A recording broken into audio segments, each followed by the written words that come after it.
안녕하십니까. 김성근입니다. 이번 시간에는 과세표준계산 특례 요약에 대해서 살펴보도록 하겠습니다. 일단 과세표준계산의 특례 원칙이 뭡니까? 금전으로 대가를 받은 경우에는 그 대가, 그리고 금전 이외의 대가를 받게 되면 자기가 공급한 재화 또는 용역의 시가를 우리가 원칙적으로 그렇게 잡습니다. 근데 우리가 과세표준 계산을 할 때 특례가 시행령에서 4가지를 규정하고 있다는 얘기죠. 첫 번째가 뭡니까? 감가상각자산의 간주공급. 그리고 과세면제 사업에 공통으로 사용하던 재화를 공급했을 때 안분 계산을 어떻게 할 것이냐. 그죠? 세 번째, 우리가 면세 대상인 토지와 과세 대상인 건물을 일괄 공급했을 때 어떻게 안분 계산할 것이냐. 그리고 네 번째, 마지막 부동산 임대 용역 공급에 대한 간주 임대료 등이죠. 그죠? 일단 한번 살펴보시면 첫 번째, 감가상각자산의 간주 공급. 두 번째 뭡니까? 과세면세 사업에 공통으로 사용한 재화를 공급했을 때 이 차이점이 뭔지 한번 살펴보고 가도록 하겠습니다. 일단 첫 번째 건 뭡니까? 일단 간주 공급이요. 두 번째 거는 실제 공급이라는 얘기죠. 이때 안분 계산하는 걸 한번 살펴보시면요. 일단 취득 시점에서 감가상각자산의 간주 공급은 일단 매입세 공제 받은 경우에만 합니다. 그죠? 매입세 공제 받은 경우에만. 근데 과세면세 공통사용하는 재화 공급은 실제 공급이기 때문에 매입세 공제 불문하고 안분 계산을 합니다. 그죠? 매입세 공제 불문하고 안분 계산을 한다. 그리고 공급 시기에 2020년 5월 25일에 간주 공급했다. 간주 공급했다는 말은 뭡니까? 면세에 전용했다는 얘기죠. 2020년 5월 25일에 면세에 전용했다. 하게 되면 이때 세금계산서 발급 의무가 면제가 되죠. 간주 공급은 세금계산 발급 의무가 면제가 된다. 근데 실제 공급은 요 5월 25일자에 뭘 해야 됩니까? 세금계산서 발급을 해야 된다는 얘기죠. 그죠? 세금계산 발급을 해야 된다. 그렇기 때문에 우리가 안분 계산은 간주 공급 같은 경우는 5월 25일에 세금계산서 발급을 안 하기 때문에 굳이 이때 안분 계산을 할 필요가 없어요. 그래갖고 언제? 신고 시점. 과세기간 6월 30일 종료하고 부가가치세 신고할 언제? 7월 25일 날 신고 시점에서 안분 계산을 하면 됩니다. 근데 요 실제 공급은요. 세금계산서 발급 의무가 있다 했죠. 그렇기 때문에 우리가 2020년 5월 25일 매각 시점에서 안분 계산 작업을 해야 된다는 얘기죠. 그죠? 그러다 보니까 우리가 감가상각자산의 간주 공급은요. 2020년 7월 25일 날 안분 계산을 하다 보니까 이때는 이미 뭐가 되어 있다? 과세기간이 종료했죠. 그러다 보니까 해당 과세기간에 공급가액을 가지고 안분 계산을 하시면 됩니다. 근데 우리가 실제 공급 같은 경우에는 5월 25일 시점에서 뭘 해야 되기 때문에 안분 계산을 해야 되기 때문에 어떻게? 과세기간 종료 이전인 직전 공급가액 2019년 2기 가지고 안분 계산을 해야 된다는 얘기죠. 그죠? 그렇다는 얘기죠. 일단 우리가 실제 공급에 대해 갖고 안분 계산할 때 일단 그 하기 전에 부수재화 및 용역에 대해 갖고 살펴볼 필요가 있다는 얘기죠. 우리가 부수재화 및 용역에 대해서 살펴보게 되면 일단 우리가 거래와 사업으로 나눕니다. 그죠? 거래와 뭘로 나눈다? 사업으로 나눈다. 그럼 거래에 대해 갖고는 우리가 주된 재화 용역의 공급이 있고 부수재화 용역 공급이 있다. 이랬을 때 이 두 개를 합친다는 얘기죠. 합친다. 부수재화 용역이기 때문에 합친다. 이 합치는 방법이 몇 가지가 있다. 2가지가 있다. 대가와 관행. 2가지로 합한다는 얘기죠. 그죠? 그랬을 때 우리가 대가와 관행으로 주된 용역, 부수재화 용역을 합하게 되면 주된 거래인 재화 또는 용역의 공급에 부수재화 용역이 뭐 되어 있는 걸로 본다? 포함되어 있는 것으로 본다는 얘기죠. 그죠? 포함되어 있는 것으로 본다. 그렇기 때문에 당연히 과세면세 여부는 부수재화 용역의 과세면세 여부는 뭐 따라간다? 주된 재화 용역 따라갈 수밖에 없겠죠. 따라서 주된 재화가 과세면은 부수재화도 과세요. 주된 재화가 면세면 부수재화도 면세가 된다는 얘기죠. 여기까지는 어렵지 않죠. 그런데 어려운 게 이 사업이죠. 사업. 그죠? 어떤 주된 사업이 있어요. 그죠? 주된 사업이 있으면 이 주된 사업에 따라 가지고 어떤 일시적 우발적 사건이 발생하고 그리고 어떤 필연적 부산물도 발생을 합니다. 그죠?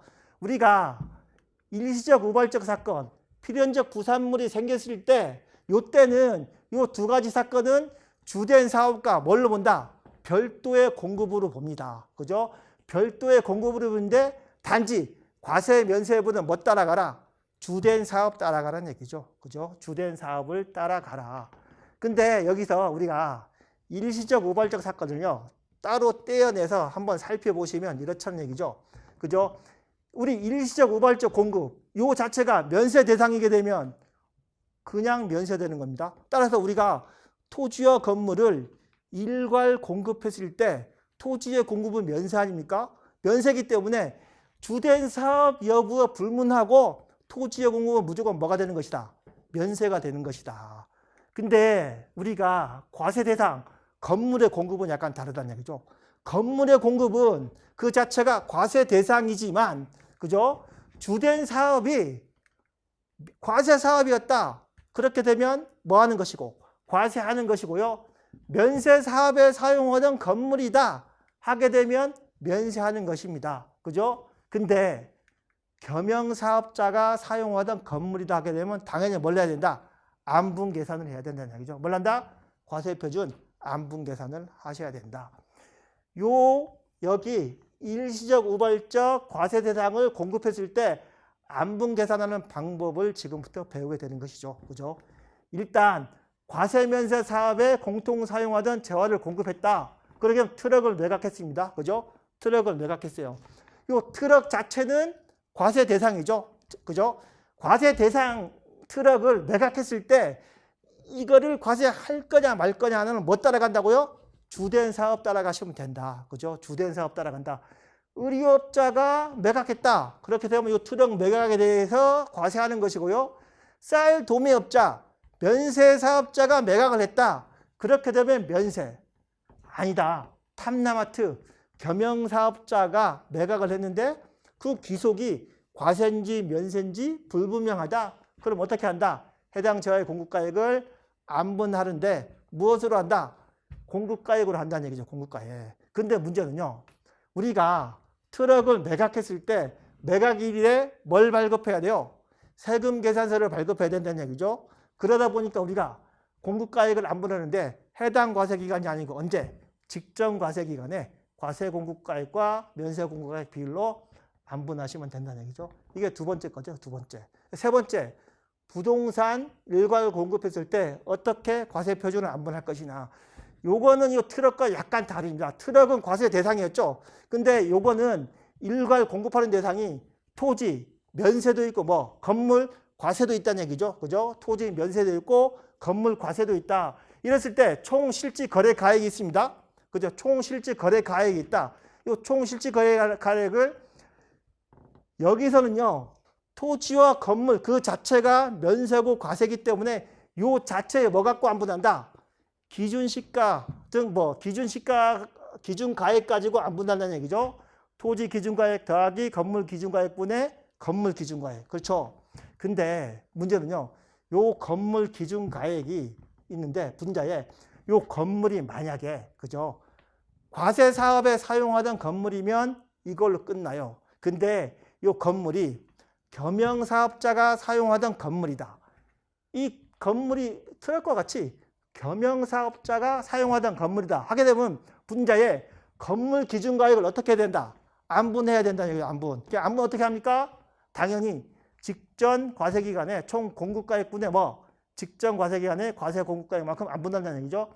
트럭 안분했던 내용 그대로 갖고 오시면 된다는 얘기죠. 그죠? 그죠? 근데 여기서 끝나면 좋은데요. 우리가 거래할 때 보통 뭐가 포함돼서 거래를 해요? 부가세가 포함돼서 거래를 하죠. 그죠? 그러면 우리 총 실질 거래가액에 부가세가 포함되어 있다 하기는 어떻게 됩니까? 여기서 놀라지 마시고 부가세가 포함됐다고 하면 분모에 부가세 상당액을 더하시면 되죠. 그죠? 부가세 상당액을 더하시면 된다. 근데 우리가 부가세는 어떻게 됩니까? 부가가치세는요. 과세표준에 뭘 곱하기 합니까? 네, 세율을 곱하기 하죠. 세율 당연히 10%죠. 네, 곱하기 합니다. 근데 여기서 우리가 부가세 상당액을 분모에 합해야 되는데요. 우리가 근데 과세표준은 이미 구해놨죠. 어디에? 분자에 있어요. 분자에.